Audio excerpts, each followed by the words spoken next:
வணக்கம் sir. Rathnavel Pandian sir. நம்ம மதுரைக்காரன் sir. நான் டிப்ளமோ எலக்ட்ரிக்கல் முடிச்சுட்டு கம்பெனியில் வந்து ப்ரைவேட் கம்பெனியில் தான் சார், தனியார் கம்பெனியில் தான் வேலை பார்த்துக்கிருக்கேன். வந்து பேசிக்காக ஆட்டோ டிரைவர் கிடையாது. என்னென்னா அப்பா வந்து சப் இன்ஸ்பெக்டர், ரிட்டையர் எஸ்ஐ. தம்பி 2 பேர் போலீஸில் இருக்காங்க, இன்னொரு தம்பி கண்ட்ராக்டில் இருக்காங்க. அப்படி இருக்கும்போது காக்கி சட்டை போட்டாச்சு எல்லாருமே. நான் வந்து ஒரு தனியார் நிறுவனத்தில் தான் வேலை பார்க்குறேன். அப்போ நான் அம்மாட்ட ஃபீல் பண்ணிக்கிட்டு இருக்கும்போது அம்மா அடிக்கடி சொல்லும், டே நீ வண்டி எடுத்து ஓட்டுறா அப்படின்ற மாதிரி சொல்லும். எனக்கு அப்போ வந்து சொல்லும் போது ஒன்றும் தெரியல. அப்புறம் கொஞ்ச நாள் கழிச்சு அம்மா சொல்லிருச்சேன்னு சொல்லிட்டு சரி ஓட்டி பழகுறேம்மா அப்படின்னு சொல்லி ஓட்டி பழகினேன். 2008 அந்த வண்டி ஓட்டி பழகினேன். அப்போ ஓட்டி பழகும் போது எனக்கு கொஞ்சம் நல்லா இருந்துச்சு. அதை ஃபீல் பண்ணி பார்த்தேன். என் கூட பேசஞ்சர் வருவாங்க.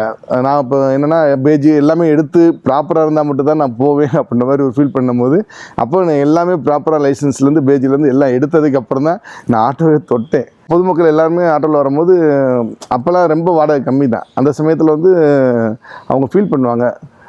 இறக்கி விட்டோன்னே ஒரு சந்தோஷமாக இருக்கும். ஏன்னா ஒரு புது சேவையில் இது ஒரு புது சேவையாக இருக்கும் போல அப்படின்ட்டு அப்போ தான் ஃபீல் பண்ணி பார்த்துட்டு சரி ஓகே, நம்ம வீட்டில் எல்லாருமே அந்த மாதிரி லைனில் புது சேவை பண்ணாங்க, நம்ம இந்த மாதிரி லைனில் ஒரு புது சேவை பண்ணுவோம் அப்படின்ட்டு ஒரு சந்தோஷம் இருந்துச்சு. அந்த சந்தோஷத்தை அப்படியே நிரந்தரமாகவே 2008 நான் பகுதி நேரமாக ஓட்ட ஆரம்பித்தேன். அது வேலையை முடிச்சுட்டு வந்துட்டு பகுதி நேரமாக அந்த ஆட்டோ ஓட்ட ஆரம்பித்தேன். ஓட்டும் போது இதாக சொல்லுது, நம்ம ஒரு சந்தோஷத்தை விட அவங்க பயணிகள் வந்து பல சிந்தனைகளில் வருவாங்க. அப்படி வரும்போது நம்ம கரெக்டாக அவங்கள ஏற்றிட்டு போய் கரெக்டாக சேஃபாக இறக்கி விட்டுட்டோம்னா அவங்களுக்கு வந்து ஒரு சந்தோஷம், எல்லையில்லாத சந்தோஷம் இருக்கும். அந்த டயத்துக்கு வருவோம், டயத்துக்கு போவோம் அப்படின்னும் போது அவங்க ரொம்ப வந்து ஏன்னா நான் எப்பயுமே பஞ்சுவாலிட்டி கொஞ்சம் மெயின்டைன் பண்ணுவேன். கரெக்டாக அந்த டைம்னா அந்த டயத்துக்கு முன்னாடி பிஃபோர் ஒரு 10 நிமிஷத்துக்கு முன்னாடி போய் நான் வெயிட் பண்ணி கூப்பிட்டு வந்துடுவேன். அப்போ என்னை வந்து ரொம்ப அவங்களுக்கு வந்து ஒவ்வொரு விஷயத்துலையும் பார்க்கும்போது கரெக்டாக இருக்கார், அப்போ இவரை கூப்பிடுவோம் அப்படின்ற மாதிரி கூப்பிடுவாங்க. அப்போ நான் விவரத்தை சொல்லிடுவேன், இந்த மாதிரி எனக்கு வந்து பகுதி நேரமாக ஓட்டுறதுனால என்னுடைய டைமிங் வந்து இந்த மாதிரி டைமிங்கு, இந்த டயத்தில் தான் நான் வண்டி ஓட்டுவேன் அப்படின்னு சொல்லும் போது அவங்க அந்த டயத்தை நோட் பண்ணி வச்சு அதுக்கப்புறம் சில நேரங்களில் கூப்பிட்ட கஸ்டமர்லாம் இருக்காங்க. அதனால் இப்போ தான் இன்றைக்கி பெரிய பெரிய ஆன்லைன் அது இதுன்னு வந்ததுனால கஸ்டமர் வந்து அங்கங்கேயும் பிரிஞ்சிருக்காங்க. அப்போ ஆரம்பத்தில் 2008 பார்த்திங்கன்னா உங்களுக்கே தெரியும், ஆட்டோ வந்து அதிகமாக வந்து கிடைக்காது. போய் ஒரு ஆட்டோ வேணும்னா போய் கை காட்டி கூட்டிகிட்டு வரணும். அந்த காலகட்டத்தில் நான் ஓட்டும் போது எனக்கு என்னுடைய ஃபோன் நம்பரை வாங்கி வச்சுட்டு அப்போ அவங்க கூப்பிடும் போது எனக்கு ரொம்ப சந்தோஷம் இருந்துச்சு. ஆட்டோவில் வந்து பார்த்திங்கன்னா இந்த ஒரு மாதிரி ஒரு பைப் லைனை போட்டு ஒரு ஃபேஸுக்கு ஏர் வர மாதிரி பண்ணது வந்து எனக்கு சின்ன வயசில் எப்படின்னா நம்ம ரோட்டில் பார்த்திங்கன்னா கூட்டி விட்டுட்டு தண்ணி தெளிச்சு விட்டு படுத்துருப்பாங்க. எதுக்கு ரோட்டில் போய் படுக்காங்க அப்போ யோசிக்கும் போது அந்த தண்ணி தெளிச்சு விட்டு பாய வச்சு படுக்கும்போது கொஞ்சம் கூலிங்கான காற்று கிடைக்கும். அங்கே படுத்தா நிம்மதியாக தூங்கலாம். நிம்மதின்ற வார்த்தையை வந்து நம்ம வந்து அப்பயே நான் கற்றுக்கிட்டேன். சரி ஓகே அப்படின்ட்டு நான் வீட்டுக்குள்ளே வந்தால் எப்படி இருக்கும் அப்படின்னு நான் கொஞ்சம் வளர்ந்ததுக்கப்புறம் பார்த்திங்கன்னா ஒரு ஃபேன் எடுத்து என்ன பண்ணுவேன்னா ஜன்னலில் தொங்க விடுவேன். அப்போ வெளிக்காற்று வந்து உள்ளே வரும்போது அந்த கூலிங் ஏர் வந்து வரதுக்கு வாய்ப்பு இருந்துச்சு. அப்போ அந்த ஏர் வரும்போது அந்த நல்லா இருந்துச்சு, ஒரு ஃபீல் பண்ணும்போது நல்லா இருந்துச்சு.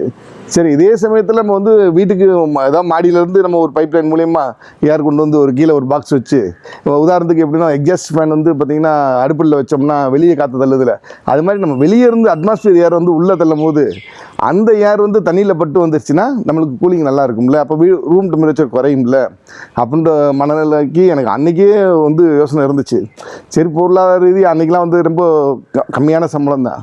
அப்போ வந்து நம்ம இதை வந்து செயல்படுத்தணுன்றது வந்து ரொம்ப சாத்தியமில்லாத ஒரு விஷயமா இருந்துச்சு.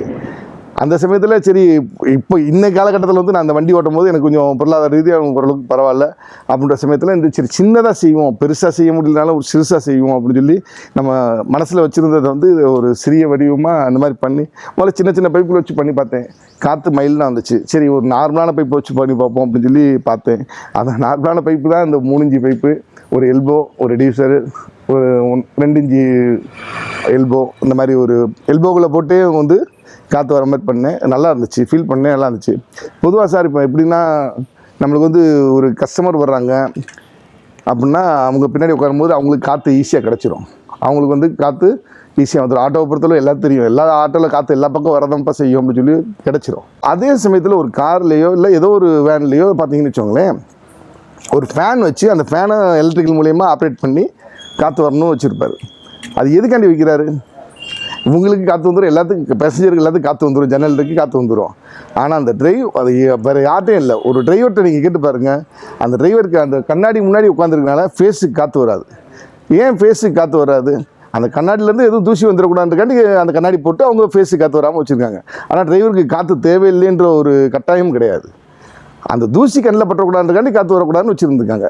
அதே சமயத்தில் தூசி இல்லாத காற்றை நம்ம மைல்டாக வச்சுக்கிட்டோம்னா நம்ம ஸ்ட்ரெஸ் இல்லாமல் வண்டியை பாதுகாப்பாக ஓட்டலாம். நம்ம பாதுகாப்பாக ஓட்டினோம்னா பயணிகள் சந்தோஷமாக வருவாங்க.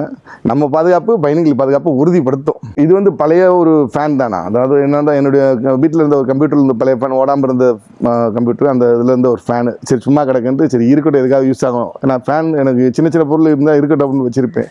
அப்படி சமயத்தில் இந்த ஃபேன் இருக்கட்டும்னு சொல்லிட்டு எடுத்து வச்சுருந்தேன். அப்போ நான் அந்த எல்போ இதெல்லாம் செலவு பண்ணும்போது பார்த்திங்கன்னா இதெல்லாம் சந்தையில் வாங்கினது. இந்த ஒய்யெலாம் பார்த்திங்கன்னா திடீர்னு கேட்கும்போது கிடைக்க மாட்டேது. ஏன்னா இது 2 இன்ச்சு ஒய், இதோட பெரிய ஒய் கிடைக்கிது. ஆனால் இந்த 2 இன்ச்சு அளவுக்கு கிடைக்கல. அப்போ சந்தையில் கேட்கும்போது அந்த ஒய் கிடச்சிச்சு. சரி அங்கே ஒரு சிறிய அமௌண்ட் கொடுத்து வாங்கினேன். இது போக இதெல்லாம் கடையில் வாங்கினது. கடையில் வாங்கி மாட்டும்போது அதிகபட்ச செலவு ஒரு 300 400 தான் வருது. 400 மேலே போகலை. இந்த ஃபேனு வாங்கினோம்னா கொஞ்சம் கூட வரும் போல். இப்போதைக்கு அந்த 400 இந்த அமைப்பை முடிச்சிட்டேன். இதில் என்ன ஒரு விஷயம்னா, நான் இதை மாட்டி விட்டுட்டு இதுக்காண்டி நான் திருப்பி மறுபடியும் எந்த வேலையும் பார்க்க வேண்டிய அவசியம் கிடையாது. ஒரு வாட்டரை டெய்லி ட்ரெயின் பண்ணிவிட்டு அந்த டஸ்ட்டை பூரா க்ளீன் பண்ணிவிட்டு திருப்பி வாட்டரை ஒரு 300 மில்லி ஃபில் பண்ணால் போதும். அப்புறம் அந்த வேலையை அதை பார்க்க ஆரம்பிச்சோன்னா நம்ம வேலையை நம்ம பார்க்க ஆரம்பிச்சிடலாம். இதுக்கு எந்த ஒரு கரண்ட்டும் தேவையில்லை, எதுவும் தேவையில்லை. அட்மாஸ்பியர் ஏர் உள்ளே வந்துச்சுன்னா ஆட்டோமேட்டிக்காக இந்த பைப் லைன் தண்ணியில் பட்டு கூலிங்கான ஒரு ஃபீல் நம்மளுக்கு காற்று கிடச்சிக்கிட்டே இருக்கும். அதாவது ஒரு காற்று உள்ளே வந்துருச்சுன்னா அது வெளியே போகிறது வழி இல்லாமல் அந்த காற்று அந்த பக்கம் தான் வெளியே வந்துக்கிட்டே இருக்கும், மைல்டாக வரும். அதனால் எந்த ஒரு பாதிப்பும் இல்லை. நான் கிட்டத்தட்ட ஒரு 6 மாதத்துக்கு முன்னாடியே அந்த ஒரு சின்ன சின்ன பைப்பை போட்டு பார்த்தேன், எந்த ஒரு பாதிப்பும் தெரியல. என் தூசி ஈசி எதுவும் வந்த மாதிரி ஒரு ஃபீல் இல்லை. நல்லா இருக்குது, எந்த பிரச்சனையும் கிடையாது. விகடன் வெல்கம் பேக் இப்ப வெறும் 29 ரூபாயில் ஜூனியர் விகடன், ஆனந்த விகடன், நாணயம் விகடன் உள்ளிட்ட 8 டிஜிட்டல் இதழ்கள், வேல்பாரி, நீரதிகாரம், அணிலாடும் முன்றில் உள்ளிட்ட கிளாசிக் தொடர்கள், சுஜாதா, ராமகிருஷ்ணன், அசோகமித்ரன் உள்ளிட்ட நட்சத்திர எழுத்தாளர்களின் சிறுகதைகள் என 29 ரூபாயில் 3 மாதங்களுக்கு விகடனை அன்லிமிட்டடாக படிக்க இப்போதே சப்ஸ்கிரைப் செய்திடுங்கள்.